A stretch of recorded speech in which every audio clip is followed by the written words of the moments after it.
kitang kabil, lahat ng ari-ari ang buhay sa iyo lamang. Sapagkat kailangan natin magsaya at magalak, sapagkat ang kapatid mga pinamatay, muling nabuhay. Stasyon para po sa ating mga magigiting, mga masisipag at mga nagwawapuhang tatay. So, mag-enjoy po tayo at naway mabigyan po namin ng saya ang inyong mga puso ngayong araw ng mga katatayan. Tinatawagan ko po si Ate Sam. Sa isang malayong lugar, may isang mayamang tao ang may dalawang anak na lalaki. Isang araw, nilapitan ng bunsong anak ang ama. Ama, nais ko na ibigay niyo na sa akin ang mamanahin ko. Anak, sigurado ka pa sa iyong sinasabi? Kung yan ang gusto mo, ito na ang iyong mamanahin. Pagkalipas ng ilang araw, pinagbili ng bunso ang kanyang ari-arian at nagtungo sa malayong lupain.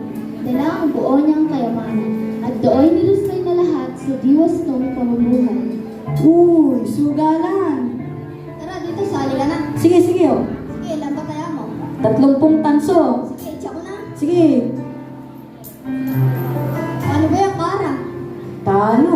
Bahala na ako dyan, nilipat na ako ng laro. O, ano yan? O, sige.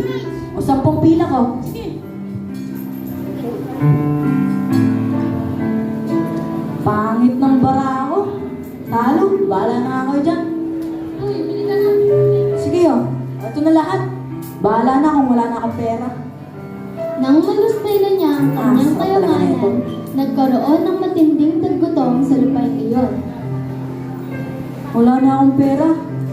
Kailangan kong magtrabaho upang ako'y makakain. Kaya't namasukan siya sa isang babuyan. Ginoo, maaari po ba akong mamasukan at magtrabaho sa inyo? Sige, pwede mong alagaan ang aking mga baboy. Sige po, maraming salamat, Ginoo. Maaari ka na magsimula ngayon.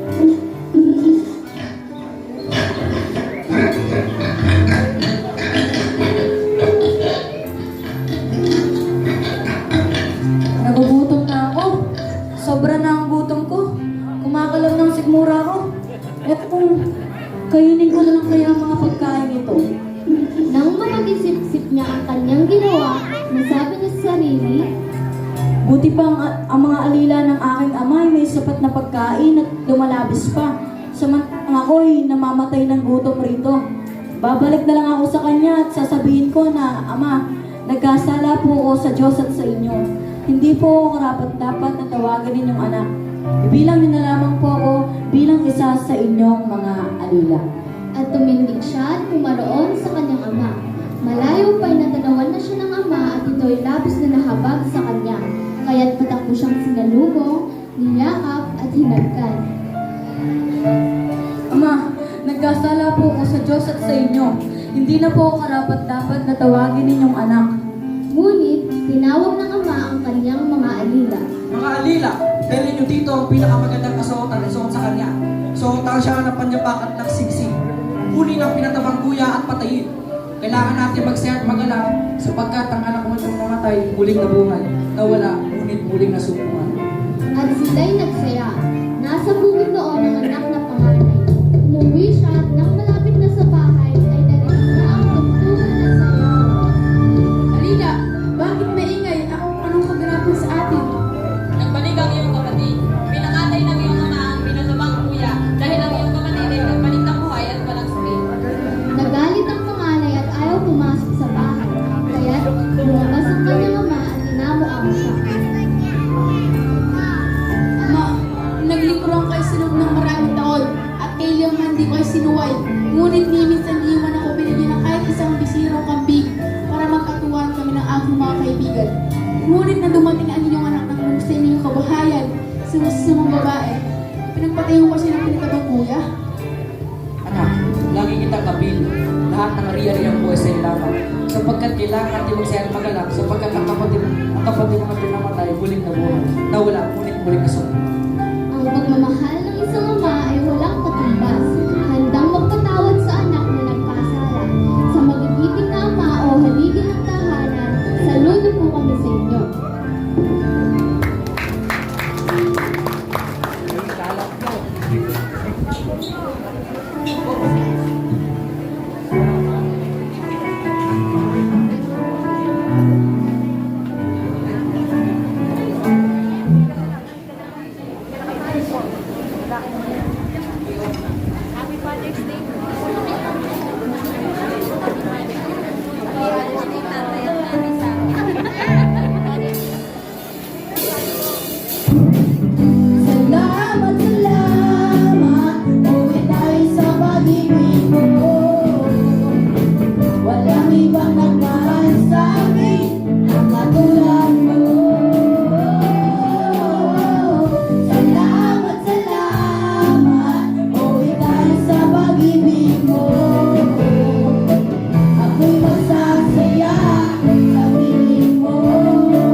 pag-ibig mo. Ako'y masasaya sa piling mo. Salamat, salamat, ulit tayo sa pag-ibig mo. Walang ibang nagmahal sa akin na katulad mo. Salamat, salamat, ulit tayo sa pag-ibig mo. Ako'y masasaya sa piling mo. Mahal na mahal kita, o tatay ko. Mahal na mahal kita, o tatay ko.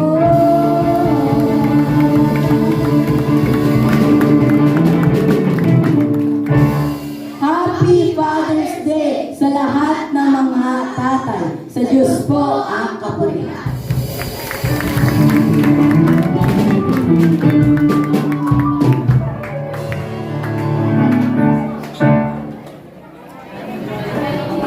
At tinatawagan po natin si Ma'am Rhoda bago po kami... Oh, tinatawagan ka lang. Hindi mo sinabing wala ka dito.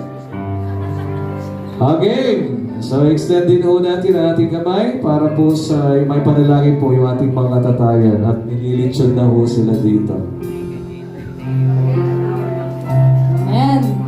Makisa po tayong lahat upang ipanalangin yung ating mga magigiting at makikisig na mga katatayan na dito po sa harapan.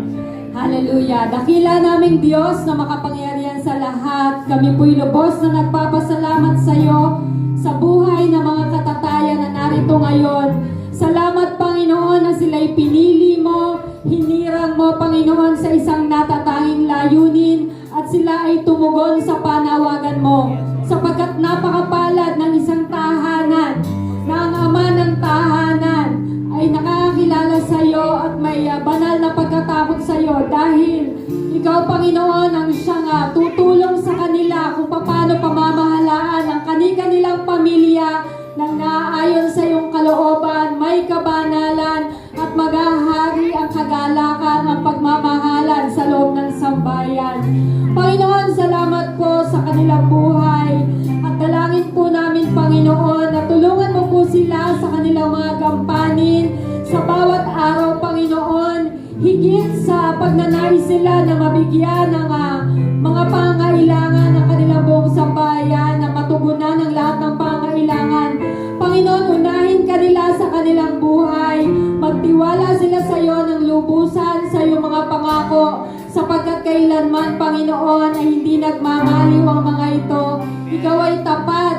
Ikaw, Panginoon, ay makapangyarihan. Alam mong lahat ang pangailangan ng kanilang sambayan. Huwag mong pabayaan, O Lord, na maagaw sila ng mundong ito, ng mga bisyo, Panginoon. Even, O Diyos, ng pagkasubsob sa trabaho na napapabayaan na ang kanilang pamilya.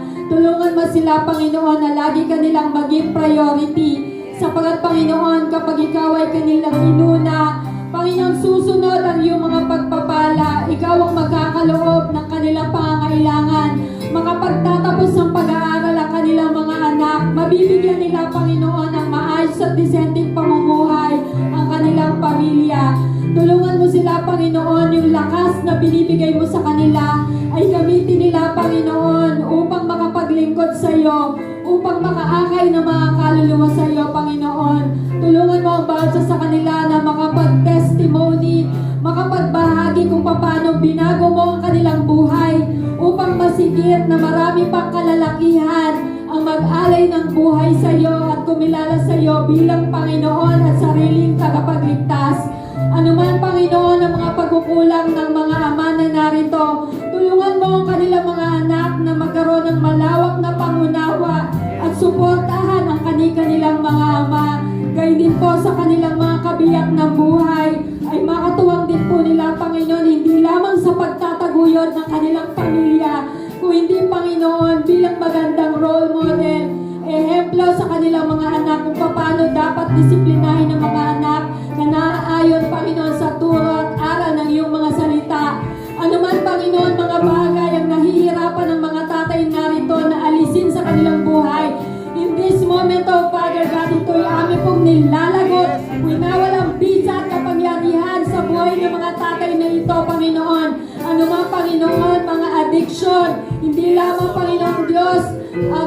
kundi Panginoon, yung sa gadget, O Father God, even Panginoon, pornography and any kind, O Father God, na naglalayo sa kanila sa iyo, Panginoon. Ito po'y amin pong nilalagot ang tanikalan ito sa kanilang mga buhay in Jesus' name. At pinapalitan ng pagiging isang responsableng ama.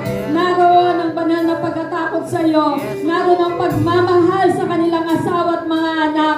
At naroon ang pagiging magandang halimbawa sa komunidad na kanilang kinabibilangan.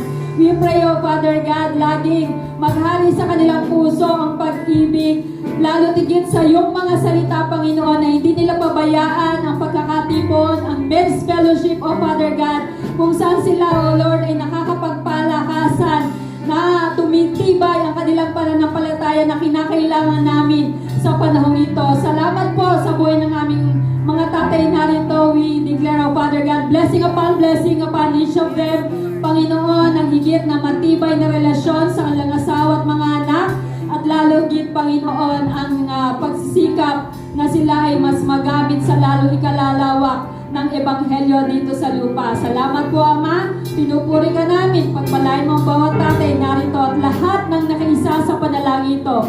This is our prayer in the mighty name of Jesus. Amen and amen.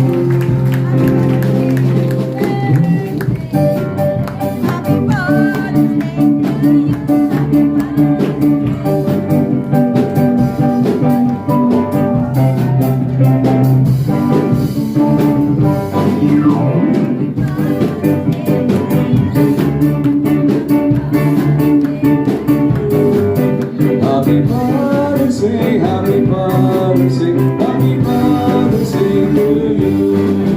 Happy Father's Day to you. Happy Father's Day to you. Happy Father's Day, Happy Father's Day, Happy Father's Day to you. Happy Father's Day po sa lahat po ng mga tatayan. Sabi nila, Pastor, di ka... Yan, Happy Father's Day po sa lahat po ng mga tatay sa buong mundo, Luzon, Visayas, Mindanao, sa Pilipinas, at sa lahat po ng mga makakapanood po itong video po ito. Happy Father's Day po sa inyo. So yun, maraming salamat po sa inyo at Happy Sunday po. Salamat, God bless po sa panonood. Ingat po, mga God bless po.